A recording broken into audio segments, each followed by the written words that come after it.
of trade. Tushar Pradhan is with us, director at HXGON Partners. Tushar, good to have you with us here. Thank you very much for your time. You know, we've been following this microfinance, pain and microfinance story. Abhishek has been tracking this for a while, and he'll join us a little later. Of course, it's become a mainstream now, lots of downgrades, etc. I don't know if you have any thoughts specifically on stocks in this space, and whether it's a sector which, you know, goes through these boom and not bust, sometimes bust like we saw in Andhra back in 2000, I think it was 2010 or whatever. But you go through these periods of pain like what we're going through. Would you look at it as a cyclical thing and, you know, look forward to improvement? Stocks are down 50-60% in many cases from highs, or you'd say there's a lot more to go? Yeah, I think this space has been, as you've rightly called out, fairly cyclical, because over time the credit cycle expands, it almost becomes a bubble. And then eventually there is some event somewhere in some state or some region which eventually has a contagion effect, and it starts to hit almost everything MFI. But you have to remember a couple of things, Prashant. One is that the MFIs have an extremely high yield. And if you get to understand what kind of costs that they run, even with a significant, I would say, bad impact on asset value, their ability to jump back is very, very quick. So while there might be an opportunity to enter into such stocks once this kind of widespread pain becomes obvious in the stock prices, I think if one is a little bit more of an astute stock picker, one should look at the capital, I would say, strengths of some of these MFIs, understand that these things are likely to keep coming, but at the same point, understand the kind of bounceability, if you call it, of some of these MFIs. I think you've got a big trade there coming up. And I think over time, we have to understand that India continues to remain an underbanked, poorly serviced credit market. And these are companies which provide the much needed fuel for the 8% growth that we aspire for at the bottom of the pyramid. So I think these are companies which are structurally and strategically very important for the economy. And I think these opportunities do come by where if you pick up the more capitally stable MFIs, I think they might just provide a great opportunity to enter. Tushar, so in your analysis at HXGON Partners, which are the sectors or themes where the earnings growth is the highest, say, over the next 2 years? I think manufacturing is one space where we've identified that because of the significant increase in order flow, we continue to see pretty significant earnings growth throughout manufacturing.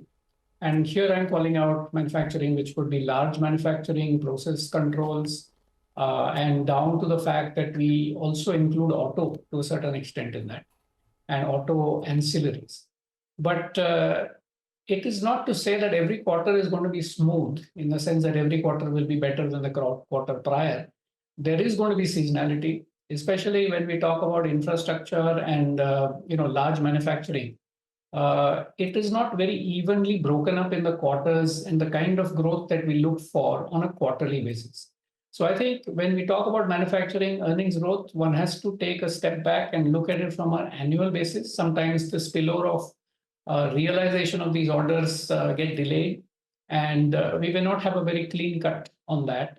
So there may be some hiccups, but I think that is really where we feel at HXGON the significant volume and the, I would say, the buoyancy in earnings is. Earnings is also pretty strong in private banks. This is a sector which has been largely ignored for some reason so far into the year. But I think the continued credit expansion and the kind of consumption demand that we are seeing, especially in the festive season, in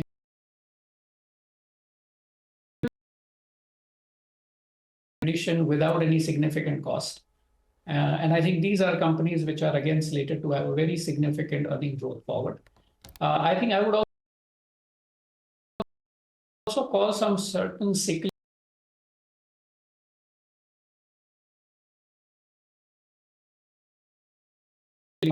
of due to some regulatory changes relating to ethanol, which should start coming back. And I think those are the earnings growths. Okay, all right, got that, Tushar. What about this whole insurance space? That's been sort of the big debate over the last 24 hours, right? And it's still anyone's guess. But I guess the sense that the market at least has is that some sort of curbs or regulation, some guardrails are coming when it comes to using bank insurance as a channel. Your thoughts? Yeah, I think this has been a little bit of an in and out kind of sector. And that is the risk that you take when you invest in companies such as those, because the kind of upside that life insurance companies in general will provide to an investor actually will come well into the 20th year of having issued the policy, because that is how life insurance companies make money. They will always remain profitable. When it comes to non-life, I think the metrics are slightly different. However, in a country like India, where there is still a fairly low penetration when it comes to coverage, whether it is for life, whether it is for non-life, I think this is a sunrise industry. So one should not get caught up with what the regulatory changes have made or will have an impact to current earnings on a per quarter basis. One has to take a look at these investments really from a very long-term perspective, and that is where these companies will score. But as was the case with other sectors where regulatory risk was fairly high, it was always good to keep them. But I think those are not going to be the drivers for continued return in a portfolio. I think a core and satellite approach where you push these companies into really sound core strategies and not worry about their fluctuations given whatever regulations may change, because I'm sure the regulatory changes are only temporary in nature, and it takes some time for the company to adjust to the new environment and they go on. But the volatility due to that can be pretty high in the interim. So I think it is something of the portfolio choice to be made here. Maybe a smaller allocation, but much more long. No, got that. It looks like we were talking about a lot of financials today. So another one is NBFCs. Tushar, your thoughts? Because again, it's one space where it's subjective if you want to call them bargains or not, but stocks have corrected again, because this year in financials, I think the theme has been RBI cracking the whip and tightening regulation, right? New regulation, but more importantly, asking companies to tighten their own ships and follow the rules to the letter. Anything you've done there in that space? Yeah, I think NBFCs is, I would say, another interesting space where regulation has always come in almost as a cycle over time. And I think with good reason, because as, for example, we've seen in the gold financing companies, there was a reason for regulation to become stricter, because the more retail these businesses are, there is a fear that it could lead to some serious loss of public money. When it comes to other NBFCs across the spectrum, also, I think because the very retail nature of these loans and the very widespread use of these inducements, which could, actually be in the form of lesser formalities compared to going to a state bank or a much bigger housing finance company, etc.